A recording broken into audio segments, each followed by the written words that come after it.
전해주실 말씀의 본문은 에레미야 29장 10절에서 14절까지의 말씀입니다. 에레미야 29장 10절에서 14절까지의 말씀입니다. 제가 말씀을 읽도록 하겠습니다. 나 주 여호와가 분명히 말한다. 너희가 바빌로니아에서 70년을 다 채우고 나면 내가 너희를 돌아보아 너희를 이곳으로 다시 데리고 오기로 한 나의 은혜로운 약속을 너희에게 그대로 이루어 주겠다. 너희를 두고 계획하고 있는 일들은 오직 나만이 알고 있다. 내가 너희를 두고 계획하고 있는 일들은 재앙이 아니라 번영이다. 너희에게 미래에 대한 희망을 주려는 것이다. 나 주의 말이다. 너희가 나를 부르고 나에게 와서 기도하면 내가 너희의 호소를 들어주겠다. 너희가 나를 찾으면 나를 만날 것이다. 너희가 온전한 마음으로 나를 찾기만 하면 내가 너희를 만나주겠다. 나 주의 말이다. 내가 너희를 포로 생활에서 돌아오게 하겠다. 내가 너희를 쫓아보냈던 세상의 모든 나라, 모든 지역에서 너희를 모아오겠다. 내가 너희를 포로로 보냈으나 나는 너희를 그곳에서 너희의 고향으로 다시 데려오겠다. 나 주의 말이다. 아멘. 오늘 오버커머 20번째 시간입니다. 우리 에레미야 하나님의 마음으로 기도하라는 제목으로 우리 권호영 목사님 나오셔서 말씀 선포해 주시겠습니다.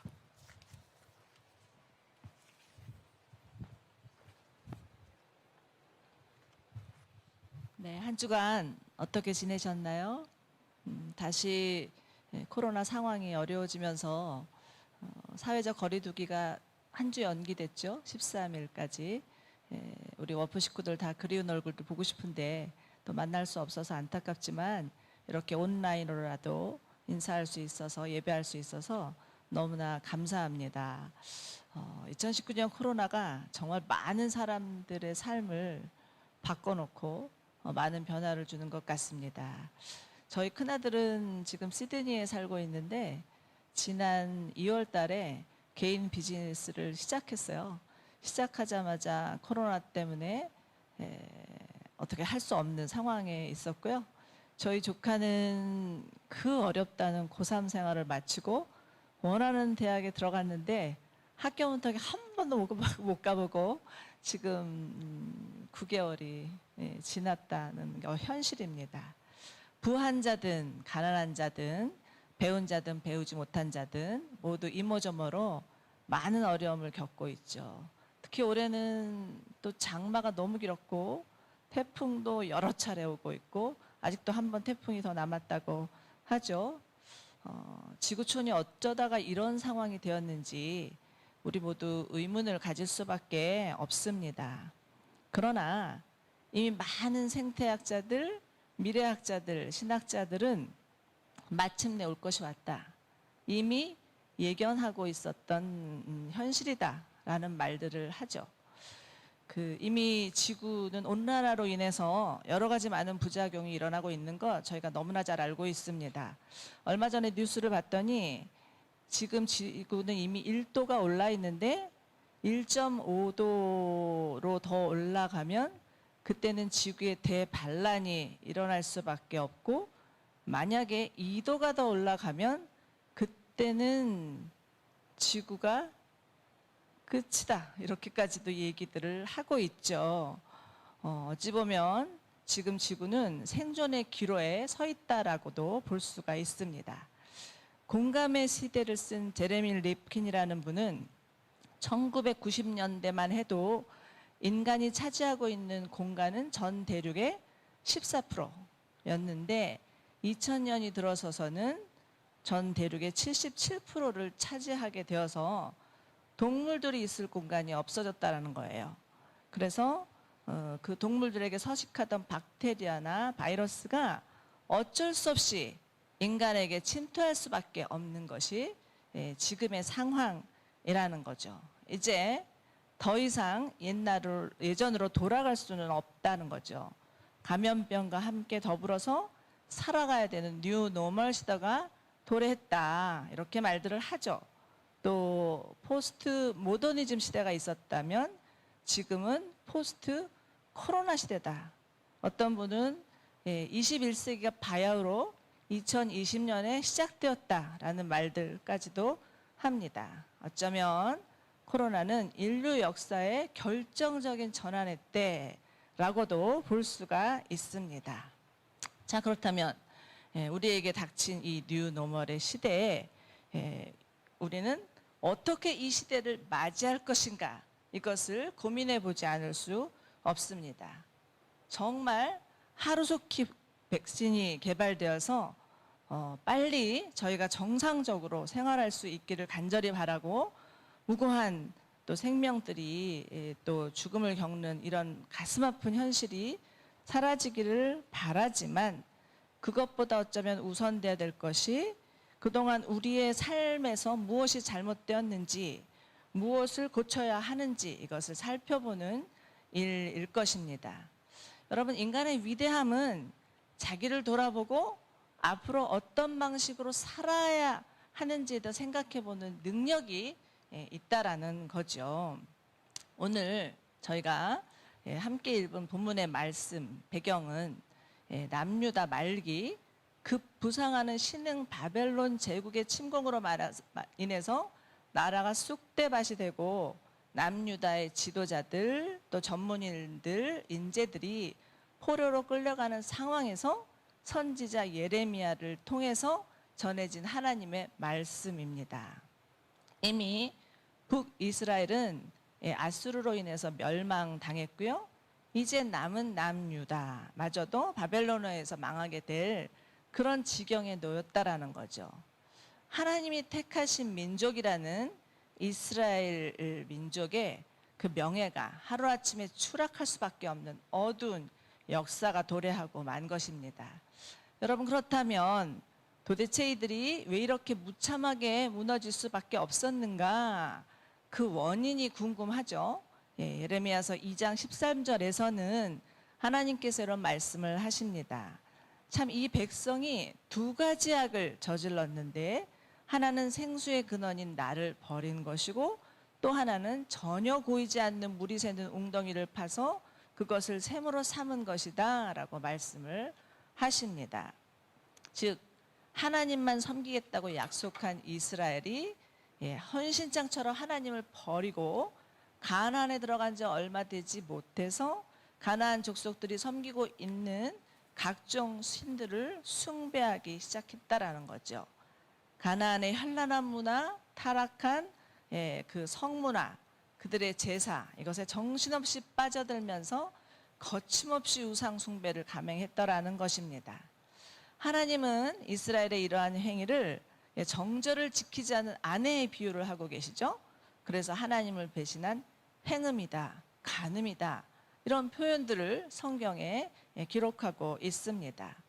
그도 그럴 것이 하나님과 이스라엘의 관계는 마치 남편과 아내와의 관계, 언약 관계였어요. 하나님께서 이스라엘 백성들에게 나는 너희의 하나님이 되고 너희는 나의 백성이 될 것이다 라는 약속을 하시면서 이스라엘과 언약을 맺으셨던 거죠. 그런데 이들이 이를 지키지 못했다라는 것입니다. 하나님은 안타까운 마음으로 그 시대마다 선지자들을 불러서 그들을 통해서 이스라엘의 죄악을 폭로하시고 돌아오라, 하나님께 돌아오라 계속적으로 촉구하셨지만 그들은 들으려고도 하지 않고 뉘우치려고도 하지 않고 자기 마음대로, 자기 욕심대로, 자기 원대로 우상을 숭배하였던 것입니다. 급기야는 나라가 두 동강이가 나죠. 북이스라엘은 아수르의, 남유다는 바벨론의 침략을 당하면서 망국의 길을 걷게 된 것입니다. 여러분, 그렇지만 하나님은 그러한 이스라엘을 그대로 내버려 두실 수 없으셨죠.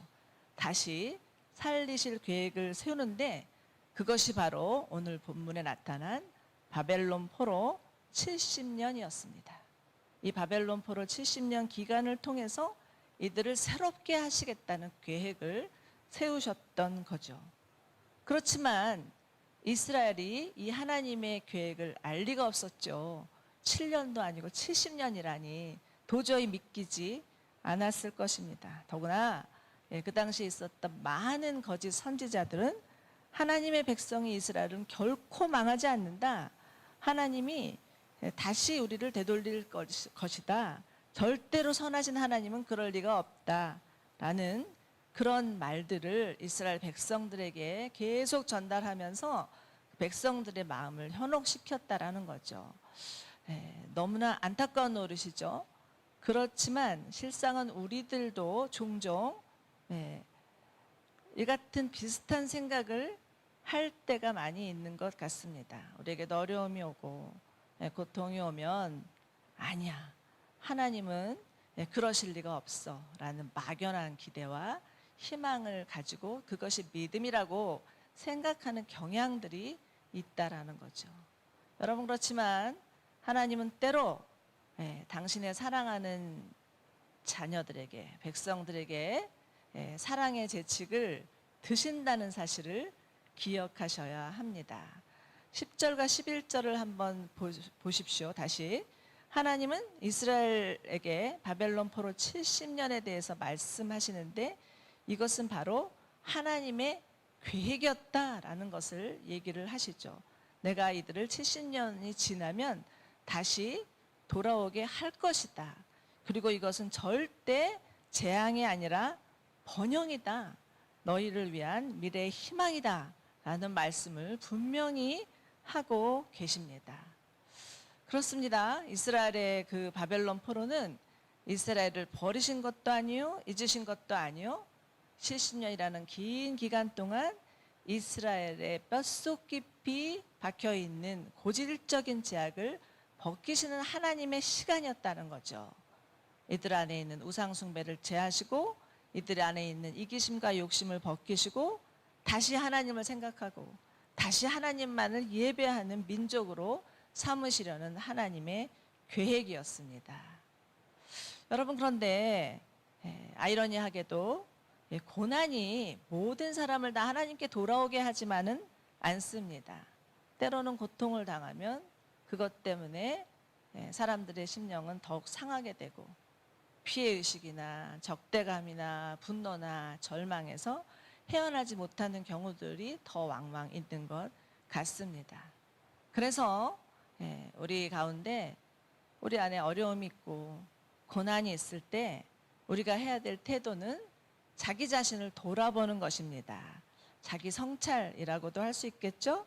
전도서 7장 13절을 보면 형통한 날에는 기뻐하고 곤고한 날에는 되돌아보아라 라는 말씀이 있습니다. 자신의 고통스러운 환경이나 상황이나 관계를 탓하기 전에 먼저 자신의 생각이나 행동이나 감정이나 태도들을 돌아보는 것입니다. 자신의 잘못된 생각이 무엇이 있었는지, 어떤 잘못된 의도가 있었는지, 실수나 죄가 있었는지를 살펴보는 일입니다. 여러분, 생각보다 사람의 내면은 굉장히 복잡합니다. 아무리 우리가 구원 받을 만한 믿음이 있고 이미 예수님을 영접하고 구원받은 하나님의 백성이 되었다 할지라도 우리 내면 안에는 오랫동안 길들여진 습성들이 남아 있습니다. 성경에서는 이것을 옛사람이라고 하죠. 이전에 가지고 있었던 세상적인 가치관들, 버리지 못한 죄된 습관들, 뿌리 깊은 상처들, 이런 것들입니다. 아무리 구원받은 백성이라 할지라도 이러한 옛사람이 우리 안에서 작동할 수 있다라는 것입니다. 이런 찬양이 있더라고요. 내 속엔 내가 너무나 많아. 누군가가 불렀던 것 같은데. 그런데 이러한 옛사람은 무엇보다도 기도하는데 방해가 됩니다. 해결되지 않은 옛사람이 있을 때 우리의 기도는 자기 주장, 자기 연민에 빠질 수밖에 없는 인간적인 기도를 드릴 수밖에 없다라는 거죠. 그래서 우리가 하나님 앞에 나갈 때 가장 선행돼야 되는 기도는 우리 옛사람이 어떻게 작동하고 있는지 자신을 좀 살펴보는, 하나님의 현존 앞에서 잠잠히 자신을 내어놓는 그러한 기도의 시간이 필요하다고 볼 수가 있습니다. 에베소서 4장 22절을 보면 하나님 이런 말씀을 하시죠. 너희는 썩어 없어질 옛사람을 벗어버리고 마음의 영을 새롭게 하여서 새 사람을 입으라. 이렇게 말씀을 하십니다. 그런데 여기서 마음의 영을 새롭게 하여라는 구절에서 새롭게 하다라는 동사는 영어로 보면 be renewed, 수동태로 되어 있습니다. 즉 우리의 마음이 새롭게 되는 것은 우리가 할 수 있는 영역이 아니라는 것입니다. 이것은 하나님이 하시는 일, 성령의 사역이라는 것이죠. 그러므로 우리가 할 수 있는 일은 우리의 마음을 주님 앞에 내어놓는 것. 자기를 주장하고 싶고 합리화하고 싶고 변명하고 싶고 말하고 싶고 호소하고 싶은 것들을 먼저 하나님 앞에 내려놓고 자신을 좀 해체하고 성령님께 자신을 내어드리고 성령께서 우리를 만지시도록 치료하시도록 내어놓는 것이 먼저라는 것입니다. 이것을 저는 수동적인 기도라 이렇게 한번 또 표현해 보았습니다. 저는 1년에 한 2차례 정도는 휴가를 이용해서 기도원에 들어가서 일주일 정도 시간을 보내고는 합니다. 그런데 참 처음에 들어가서 갈 때마다 느끼는 것은 무엇이냐면 한 3일 정도는 원하는 만큼 기도가 되지 않는다는 거예요. 기도하려고 왔는데 기도가 되어지지 않아서 조급한 마음이 생기기도 하지만 그냥 하나님 앞에 잠잠히 머물러서 가만히 있는 시간을 가져봅니다. 우리가 막 부르짖어 기도할 때는 잘 모르는데요. 가만히 앉아서 침묵 기도하려고 치면 우리 안에 얼마나 많은 생각들이 올라오는지 많은 분신들이 있다라는 것을 발견하게 됩니다. 미뤄뒀던 일도 생각나고요. 그리고 꼭 해야 될 것 같은 것도 다시 또 생각나고요. 또 불쑥 이렇게 올라오는 그런 감정들도 있고요. 걱정거리도 떠오르고 어찌 보면 자신의 영적인 상태가 그대로 드러나는 시간이 아닌가라는 마음이 듭니다. 그렇지만 3일이 지나고 4일이 지나고 그런 마음의 분심들이 좀 사라지고 나면 그제서야 비로소 하나님의 음성이 들리는 것 같고 하나님 앞에 집중할 수 있고 하나님께 귀 기울일 수 있다라는 것을 볼 수가 있습니다. 여러분 지금 이 본문에서 이스라엘이 겪었던 바벨론 포로 70년 그들은 아마도 70년이라는 긴 시간을 보내면서 많은 생각들을 하고 자신들을 돌아보는 시간을 가지지 않았을까 싶습니다. 졸지에 나라를 잃었습니다. 정든 고향을 떠났습니다. 이제는 더 이상 성전에 모여서 예배드릴 수도 없는 상황이 되었습니다. 이럴 때 이들이 자신의 나라가 얼마나 소중한지 또 예배가 얼마나 귀한지 자신들이 얼마나 큰 죄를 저질렀는지를 회개하는 돌아보는 그런 시간을 가졌을 것입니다. 실제로 이스라엘 역사를 보면 바벨론 포로로 끌려갔던 자들의 마음이 새로워졌다라는 것을 성경을 통해서 볼 수가 있습니다. 다시 하나님만 섬기는 백성으로 하나님만 섬기는 나라로서의 정체성을 회복하고 나라를 재건하고자 하는 움직임이 있었다라는 것을 볼 수가 있죠. 우리가 잘 아는 다니엘, 에스더, 느헤미야, 에스라 이런 사람들은 다 바벨론 포로 시대 사람들이었습니다. 그리고 이들은 바벨론 포로 70년이라는 기간을 통해서 정금같이 하나님이 그들을 새롭게 하시고 정말 하늘의 별처럼 빛나는 신앙을 가지게 만들었다라는 것이죠. 여러분 그렇기 때문에 이스라엘의 바벨론 70년은 재앙이 아니라 이들에게 주시는 영적인 번영이요 미래를 주시고자 하는 하나님의 섭리였습니다. 저는 이 말씀을 묵상하면서 이런 생각을 해봤습니다. 어쩌면 지금의 코로나 상황도 비단 재난만은 아닐 수 있다. 하나님이 만드신 아름다운 세상을 복원하고자 하는 또 한 번의 기회일 수 있다라는 생각을 해보았습니다. 얼마 전 뉴스를 보니까 그렇게 뿌옇기만 했던 인도의 히말라야 산맥이 선명하게 보이기 시작했다는 사진을 보여주더라고요. 공장이 멈추니까, 하늘의 비행기가 멈추니까 공기가 맑아졌기 때문이라는 거죠. 그러고 보니까 저희도 올 봄에는 그렇게 극성을 부리던 미세먼지 그다지 경험하지 못하고 지나간 것 같습니다. 혹자는 코로나는 자연이 자기를 지키기 위해서 스스로 만들어낸 백신이다라는 말까지도 하더라고요. 여러분 창세기 1장 28절을 보면 하나님께서 세상을 만드시면서 아담에게 이런 말씀을 하시죠. 너희는 생육하고 번성하고 땅에 충만하여라. 땅을 정복하여라. 바다의 고기와 공중의 새와 땅에 살아있는 모든 생물을 다스려라. 이렇게 말씀하십니다. 이것은 무엇입니까? 모든 인류를 향한 하나님의 문화 명령이었습니다. 인간에게는 마땅히 이 세상을 아름답게 가꿔야 될 책임이 있었던 거죠. 그런데 인간의 탐욕이 부른 무절제, 무차별한 개발, 그칠 줄 모르는 과소비 이런 것들 때문에 지구가 이 지경이 됐다라는 것을 인정하지 않을 수 없다라는 거죠. 자, 이제 우리는 겸허히 하나님 앞에 서서 하나님의 음성에 귀를 기울여야 할 때입니다.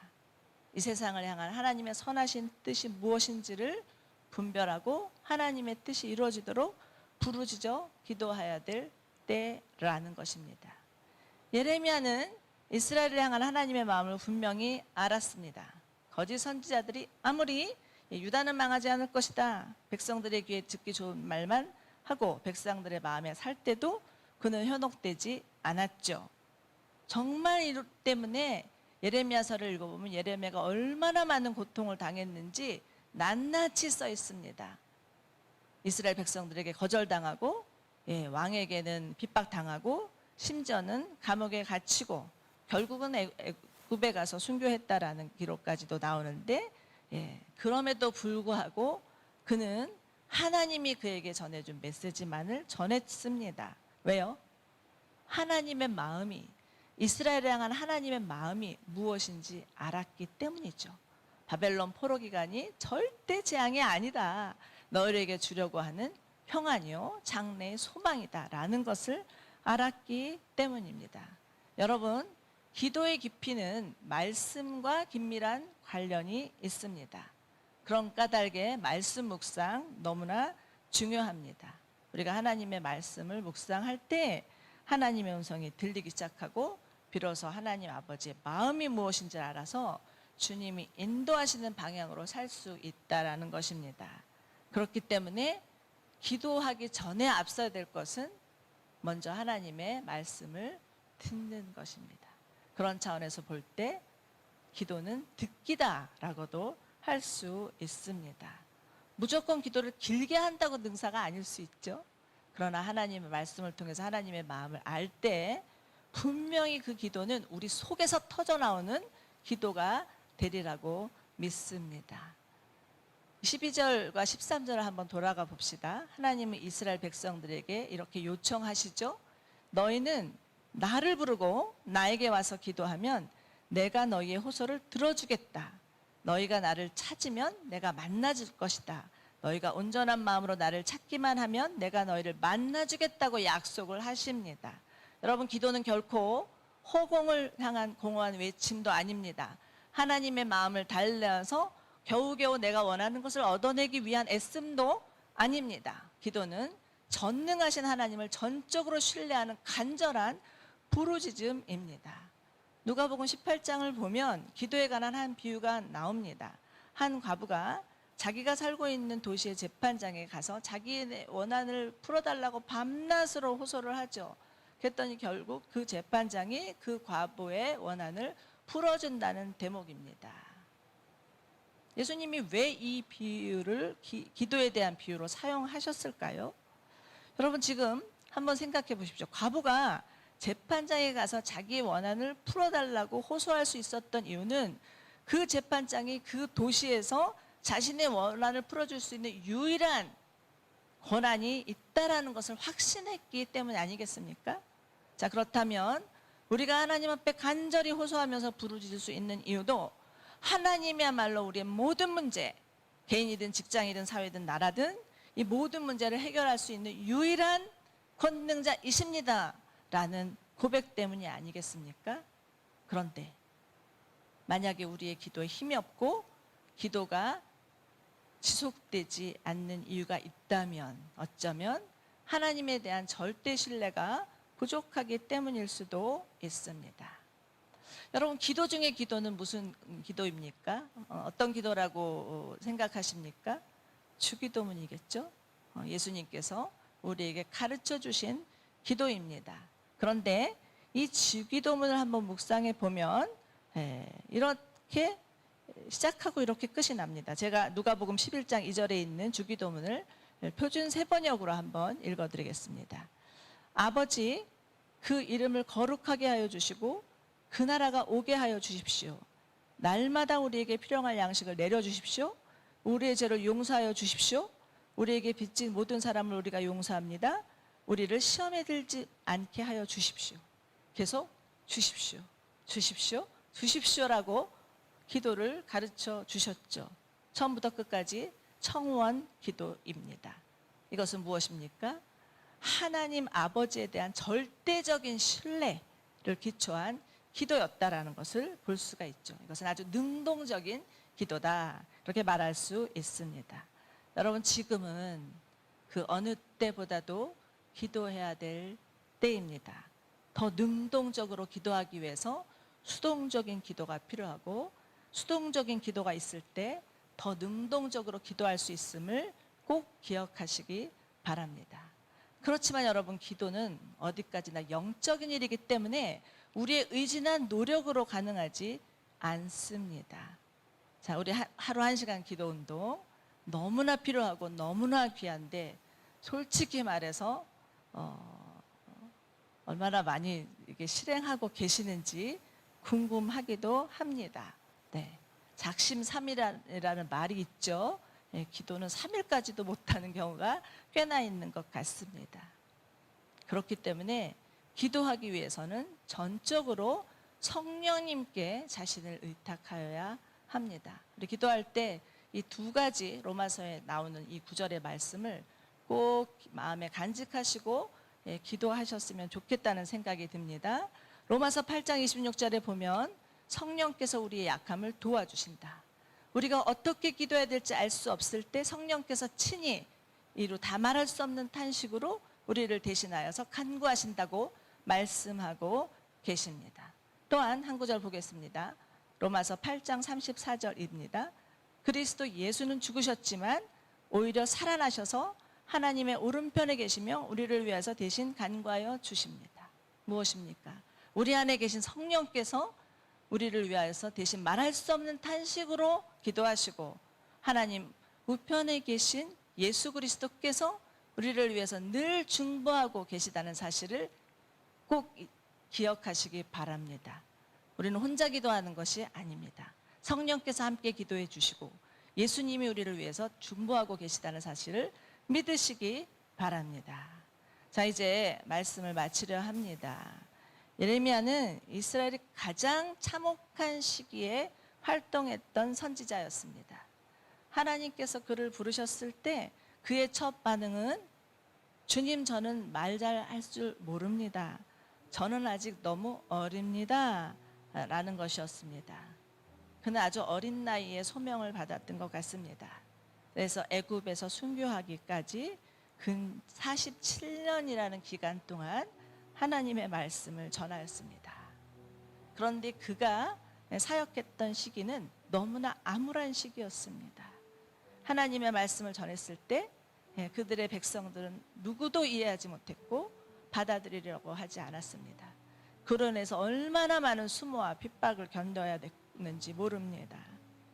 그는 하나님의 말씀을 전하는 것이 너무나 괴로워서 포기하고 싶었던 때도 있었던 것 같습니다. 그래서 예레미야 20장 9절에서 이렇게 말해요. 이제 다시는 주님의 이름으로 외치지 않겠다고 결심해 보지만 그때마다 나의 마음이 불붙는 것 같아서, 뼛속까지 타들어가는 것 같아서 답답해서 견딜 수가 없습니다 라고 하면서 다시 하나님의 말씀을 끝까지, 그의 목숨을 다할 때까지 생명을 다할 때까지 말씀을 전하죠. 예레미야가 이처럼 하나님의 말씀을 전하는 것을 포기할 수 없었던 이유는 이스라엘을 향한 하나님 아버지의 마음을 너무나 잘 알고 있었기 때문입니다. 14절로 다시 한번 돌아가 봅시다. 하나님은 14절에서 이런 말씀을 하시죠. 내가 포로 생활에서 돌아오게 하겠다. 내가 너희를 쫓아보냈던 세상의 모든 나라, 모든 지역에서 너희를 모아오겠다. 내가 너희를 그곳에서 너희의 고향으로 다시 데려오겠다. 이것이 바로 이스라엘을 향한 하나님 아버지의 마음이었습니다. 그래서 예레미야는 정말 그 이해할 수 없는 상황에도 불구하고 눈물로 기도했고 눈물로 전했던 눈물의 선지자였습니다.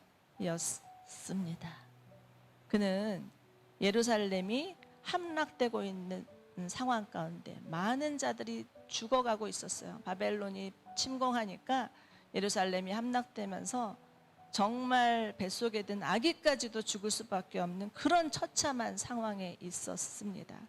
그렇지만 그는 이렇게 노래합니다. 예레미야가 3장 22절 23절입니다. 여호와의 인자와 긍휼이 무궁하심으로 우리는 진멸되지 아니함이니이다. 이것이 아침마다 새로우니 주의 성실이 크도소이다. 이것이 바로 하나님을 향한 예레미야의 신앙 고백이었습니다. 요즘 날마다 들려오는 전 세계 뉴스 소식은 코로나로 인해서 수많은 사람들이 죽어가고 있다는 것입니다. 코로나로 죽었는데, 사랑하는 가족이 죽었는데 장례도 치를 수 없고 마지막 작별 인사도 할 수 없는 비극적인 상황에 놓여 있다는 것이 바로 오늘날의 현실입니다. 앞으로도 제2차 팬데믹이 올 것이라는 예감은 누구나 다 하고 있습니다. 사랑하는 여러분, 이런 상황 가운데서 여러분도 예레미야처럼 하나님의 인자는 끝이 없고 긍휼하심은 무궁하고 하나님은 늘 성실하시다고, 이것이 아침마다 새롭다고 고백하실 수 있겠습니까?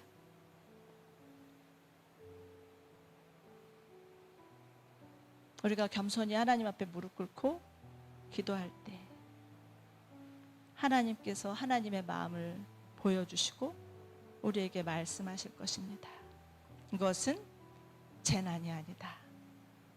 이것은 너희를 향한 나의 새로운 계획이다. 이렇게 말씀하시리라고 믿습니다. 다시 한번 말씀드립니다. 지금은 기도해야 될 때입니다.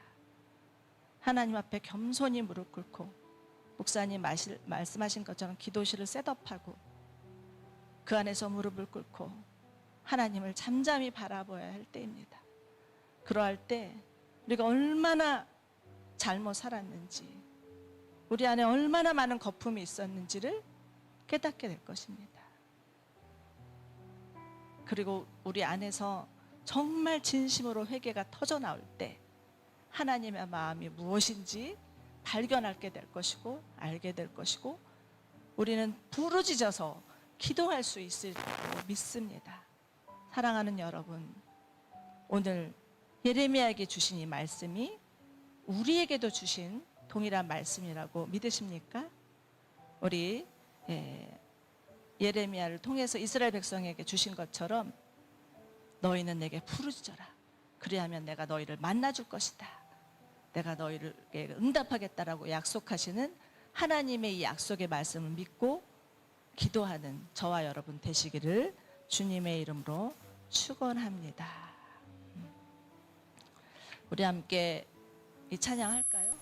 주의 인자는 끝이 없고 주의 자비는 무궁하며 함께 찬양하시겠습니다. 주의 인자는 끝이 없고 주의 자비는 무궁하며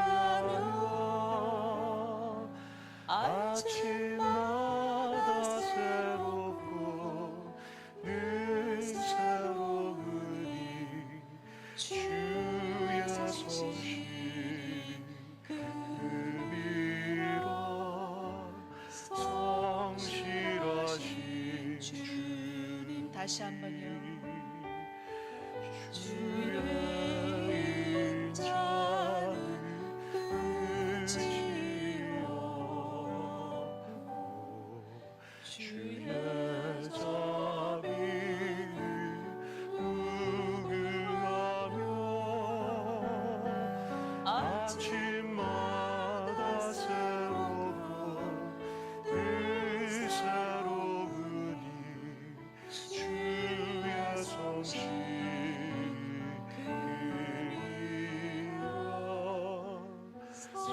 성실하신 주 아침마다 새롭고 아침마다 새롭고 늘 새로우니 주의 성실이 그리라 성실하신 주님.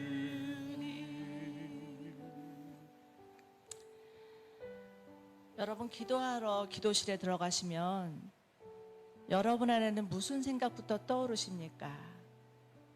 걱정, 근심, 염려, 불안, 두려움들. 우리 안에는 수많은 생각들, 수많은 감정들이 있습니다. 하나님은 아십니다. 우리가 얼마나 이런 상황 가운데서 두려워하고 불안해하는지를 알고 계십니다. 그러나 하나님은 너희의 상한 마음을 하나님께 쏟아라. 그래야면 내가 듣고 만나주리라 약속하십니다. 우리 이 시간에 하나님께서 여러분의 소리를 듣고 계심을 믿고 함께 기도하며 나아가셨으면 좋겠습니다. 여러분의 생각이 무엇이든 여러분의 감정이 무엇이든 상관없이 하나님 앞에 솔직하고 정직하게 아뢰면서 나아가셨으면 좋겠습니다. 그러할 때 하나님께서 우리의 기도를 들어주시고 만나 주실 것입니다. 함께 기도하시겠습니다. 하나님 아버지, 이 어려운 시대에 살고 있으면서 코로나 상황으로 인해서 두렵고 불안한 마음이 가득하지, 하나님 우리의 있는 모습 그대로 정직하고 솔직하게 하나님 앞에 나아가 참으로 하나님의 얼굴의 도우심을 구하기를 원합니다. 잠잠히 하나님 안에 앉아서 우리 마음 가운데서 올라오는 모든 생각과 감정들을 십자가 앞에 내려놓기를 원합니다. 하나님의 음성을 듣기에는 우리의 생각이 너무나 많습니다. 하나님의 뜻을 알기에는 우리의 마음에 많은 것들이 쌓여 있습니다. 하나님 십자가 앞에 우리의 생각들, 우리의 마음들을 내려놓고 나아가오니 하나님 우리를 돌아보아 주시옵소서. 참으로 그리하여서 우리 가운데 가지고 있었던 모든 생각들, 감정들을 주님 앞에 내려놓기를 원합니다. 그리고 잠잠히 주님 앞에 머물러서 주님의 음성 듣기를 원하오니 주님 함께하여 주시고 임재하여 주시고 터치하여 주시옵소서. 우리가 기도할 때 성령께서 함께하여 주시고 예수 그리스도께서 우리의 기도를 도와주심을 믿습니다. 오 주님, 저희 자신을 있는 대로 나아가오니 주님 받아 주시옵소서. 우리 한 가지만 더 기도하였으면 좋겠습니다. 지금은 참으로 이 모든 상황을 주님 앞에 올려드리며 간절히 부르짖으면서 기도해야 될 때입니다. 주여 우리를 불쌍히 여겨 주시옵소서. 이 코로나 상황을 통해서 우리가 무엇을 깨달아야 하는지를 알려주시옵소서. 그리고 하루속히 코로나 백신이 개발되게 하여 주셔서 무고한 생명을 앗아가는 일이 멈춰지게 하여 주시옵소서. 그리고 하나님께서 우리에게 주신 이 문화 명령, 이 세상을 아름답게 가꾸라고 말씀하신 이 명령을 다시 한번 생각하며 하나님 이 세상을 향한 하나님의 마음을 알고 주님 저희도 하나님의 마음으로 하나님의 뜻으로 순종하며 나아갈 수 있는 자들 되게 하여 주시옵소서. 함께 기도하며 나아가시겠습니다. 사랑하는 하나님 아버지, 우리에게 이 세상을 맡겨주셨음에 감사드립니다. 하나님 저희로 하여금 우리의 이기심과 욕심들을 내려놓기를 원합니다. 나만 잘 살면 된다고 생각하는 마음들을 내려놓습니다. 그리고 이 세상을 향한 하나님의 마음과 뜻을 깨달아 알고 분별하여서 주님 이 세상을 경영할 수 있는 자, 제대로 관리할 수 있는 자 되게 하여 주시옵소서. 주님 지금은 겸허히 하나님 앞에 무릎 꿇고 기도해야 될 때입니다. 우리에게 기도할 수 있도록 성령님 함께하여 주시고 도와주시옵소서. 우리의 마음의 깊은 곳에서 기도가 터져나올 수 있도록 우리에게 기도의 영을 허락하여 주시옵소서. 예수님의 이름으로 기도드리옵나이다.